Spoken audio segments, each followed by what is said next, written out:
Hello बच्चों, आप लोग कैसे हो। मैं उम्मीद करता हूँ कि आप लोग अच्छे होंगे और अपनी पढ़ाई को उसी तरह से कर रहे होंगे जैसे कि आप पीछे के दिनों में कर रहे थे। बच्चों, आप लोगों से मेरी एक उम्मीद है, एक आशा है कि आप लोग जरूर मेरा नाम नवोदय प्रवेश परीक्षा में पास होकर मेरा नाम जरूर ऊंचा करोगे। इसलिए आज मैं आप लोगों के लिए फिर वही मैथ के कुछ इंपॉर्टेंट क्वेश्चन लेके आया हूँ जो कि नवोदय विद्यालय प्रवेश परीक्षा में बार बार पूछे जाते हैं या उन्हें पूछने की उनकी संभावना है। ठीक है, तो आइए बच्चों हम लोग इनके क्वेश्चनों को हल करते हैं।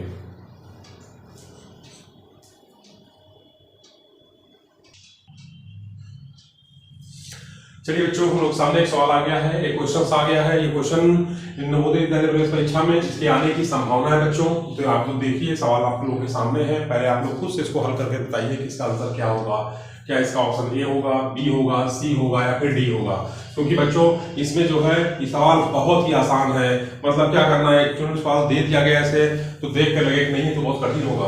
देखिए इसमें कह रहा है कि यदि 7.71 plus 7.071 plus 7.0071 plus dash dash dash dash बराबर इतना है तो लुप्त संख्या ज्ञात कीजिए। मतलब जो यहाँ पे डैश लिखा है, यहाँ पे कौन सी संख्या आएगी, उनमें से चार ऑप्शन में से कोई एक संख्या वो होगी। तो देखिए इस सवाल को हम लोग को हल करना है, तो सबसे पहले हम लोग इसको हल करते हैं। देखिए यहाँ पे हमको इसको जोड़ना है, तो हम सबसे पहले जो नंबर हमको बड़ी नंबर्स में दे रखा है उसको लिख लेते हैं। ठीक है, लिख लिया। फिर इसको लिखेंगे 7.071 और फिर आप कुछ है तो जीरो लिख सकते हैं बच्चों, मैथ का रूल होता है। फिर 7 यहाँ पे लिखेंगे 71 और यहाँ पे 00 लिख लेंगे। अब इनको हम क्या करेंगे बच्चों, जोड़ लेंगे। तो देखिए एक ऐसे आ जाए क्योंकि इसके आगे कोई संख्या नहीं है, जीरो है। एक में 001 फिर एक में 001 यानी आप याद रखिए, बहुत बच्चे कंफ्यूज होते हैं कि एक में 0 जोड़ेंगे तो क्या आएगा, हमेशा 1 आएगा, हमेशा याद रखिएगा। तो 7 और 1 हो जाएगा 8, यहाँ जाएगा 7 और 1 8, ये 7 आ जाएगा और 7 7 14 7 21 यानी कि 21 यहाँ आ जाएगा। ठीक है ना, इसको जोड़ देने पर अब हमको जो ये दे रखा है इस पर हम लोग ध्यान देंगे। तो क्या लिखा है 21.79581, इसमें घटाइए आप तो लिख लीजिए 21 दशमलव के नीचे दशमलव आना चाहिए। इसका रूल यही होता है, 7 फिर 8 फिर 8 फिर 1, यहाँ पे नहीं तो 0 लिख सकते हैं।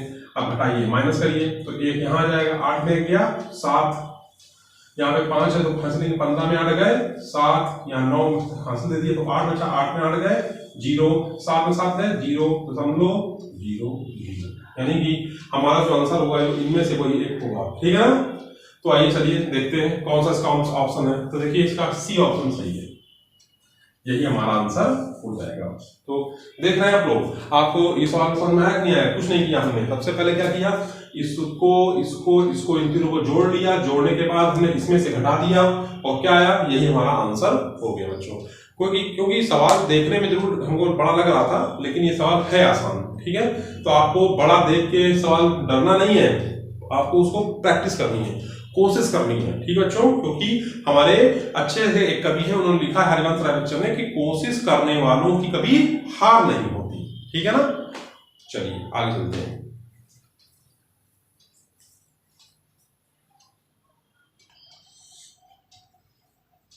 आगे देखिए बच्चों, हम लोग के सामने एक सवाल और आ गया है, क्वेश्चन नंबर 2। ये भी बहुत आसान सा क्वेश्चन है, देखने में हमको लग रहा है कि नहीं कैसे कर पाएंगे, लेकिन हमने जो आपको तरीके बताए हैं उन तरीकों का इस्तेमाल करके आप उस क्वेश्चन को कर सकते हैं।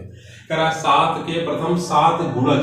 बच्चों गुणज क्या होता है, गुणज वो होता है जिसमें आपको 7 नजर आए, मतलब 7 का पहाड़ा लिखिए। देखिए क्या है, 7 का 7 7 दूनी 14 फिर 7 21 7 चौको 28 है ना, 7 पना 35 7 छीन 42 और 7 सती 49। देखिए इसमें इन सब के अंदर 7 मौजूद है, इसीलिए कहा गया कि 7 के प्रथम 7 गुणज।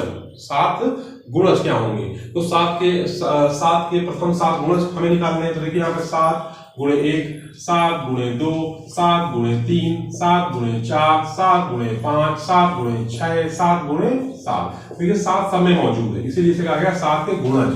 तो देखिए ये हमारे हो जाएगा योग में लगा प्लस कर दीजिए, क्या कर दीजिए बच्चों, प्लस कर दीजिए। आप सब में प्लस लगा दीजिए, आप सब में प्लस लगाएंगे तो देखिए वो जोड़ लीजिए, 9 2 11 11 5 16 24 25 4 29, 9 हासिल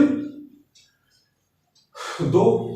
देखिए 9 2 11 हुआ, 11 में 5 जोड़ो 16 16 और 8 24 24 और 1 25 25 4 29 29 की 9 हासिल 2 4 4 8 8 3 11 11 2 13 13 2 14 15 15 और 1 16 ठीक है ना, फिर से जोड़िए, कहीं गलत तो नहीं हो गया। 7 से 7 7 14 3 21 7 28 7 35 7 9 35 7 6 42 7 3 49।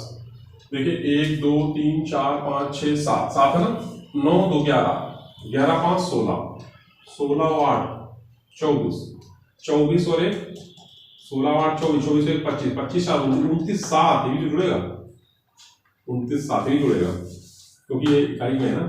29 7 30 36 हो जाएगा, 36 की 6 हासिल में 3 तो 3 और हासिल वाला और 4 4 दिन 7 7 4 11 11 3 14 14 2 16 16 2 18 18 और 19 यानी 196 इसका आंसर हो जाएगा। यानी सी ऑप्शन इसका सही है बच्चों। जोड़ आपको सही से करना होगा, यदि जोड़ आप गलत कर दोगे तो फिर आपका आंसर बदल जाएगा और ऑप्शन भी बदल गया तो फिर आपका सवाल बदल गया, सवाल गलत हो जाएगा बच्चों। ठीक है ना, अच्छा सवाल था, कुछ नहीं था। आइए चलते हैं आगे।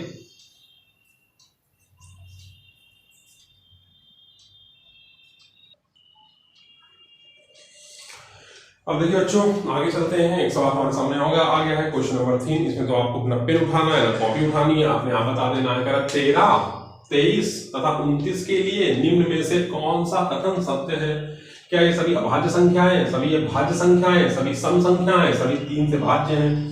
तो देखिए सबसे पहले सभी अभाज्य संख्या के लिए मैंने क्या बताया था। अभाज्य संख्या के लिए बच्चों एक हमने आपको इसकी डेफिनेशन ही है अभाज्य संख्या की। अभाज्य संख्याएं वो संख्याएं होती हैं जो सिर्फ अपने ही पहाड़े से कटें, अन्य पहाड़े से ना कटें और एक सेन में भाग जाता है, एक से भाग जाता है। जैसे मैं कहूं कि क्या 6 एक अभाज्य संख्या है, तो कहेंगे कि 6 एक अभाज्य संख्या नहीं है क्योंकि 6 ना अपने पहाड़े से तो कटता ही है, ये किसी और पहाड़े से भी कट जाता है। जैसे कि 2 से 2 3 6 देखो तो कट गया, 3 से कहें तो 3 से भी कट गया 6, क्योंकि 6 हमारा अभाज्य संख्या नहीं है। तो अभाज्य संख्या वो संख्या होती है जो किसी और पहाड़े से ना कटे। ना कटे का मतलब उनमें डिवाइड ना हो, अन्य किसी पहाड़े से उसमें डिवाइड नहीं होगा। और नंबर दूसरी बात, वो 1 से उनमें भाग जाएगा पर और किसी से भाग उनमें नहीं जाएगा। अब जैसे मैं 13 की बात करूं तो 13 किसी पहाड़े से नहीं भाग जाता। देखिए 2 6 12 क्या क्या शेषफल में 1 बच गया, पूरी तरीके से डिविजिबल नहीं है। यदि डिविजिबल नहीं है तो फिर वो संख्याएं हमारी अभाज्य संख्याएं कहलाती हैं। तो देखिए सबसे पहले 13 फिर 23 फिर 29 ये सभी हमारी क्या है बच्चों अभाज्य संख्याएं हैं। भाज्य संख्या क्या होती है, जैसे 6 में रहता है भाज्य संख्या। सम संख्या क्या होती है, सम संख्या वो संख्या होती है जिसमें 2 से वो डिविजिबल हो, वो संख्या 2 से डिविजिबल हो, सबकी सब सम संख्या होगी। 3 से भाज्य का नियम क्या है बच्चों, 3 से भाज्य का नियम है, जैसे मैंने लिखा 27, क्या 27 3 से भाज्य है तो एक पहाड़े में 3 आता ही है तो ये भाज्य है। लेकिन मैं ऐसे भी जानता हूं कि यदि इन दोनों संख्याओं का मैं योग करूं, क्या करूं, योग करूं और योग करने के बाद क्या है 9 9 3 से डिविजिबल है, यानी कि इन सब की जिन संख्या मतलब यदि कोई भी जो भी संख्या 3 से भाज्य होंगी और इनका यदि आप योग करोगे और जब यदि आप उनका योग करोगे और वो 3 से डिविजिबल हैं तो वो संख्या 3 से डिविजिबल होंगी। तो कहने का मतलब है कि ये सभी अभाज्य संख्याएं हैं। समझ में आपको आया? ठीक है बच्चों, चलिए आगे चलते हैं।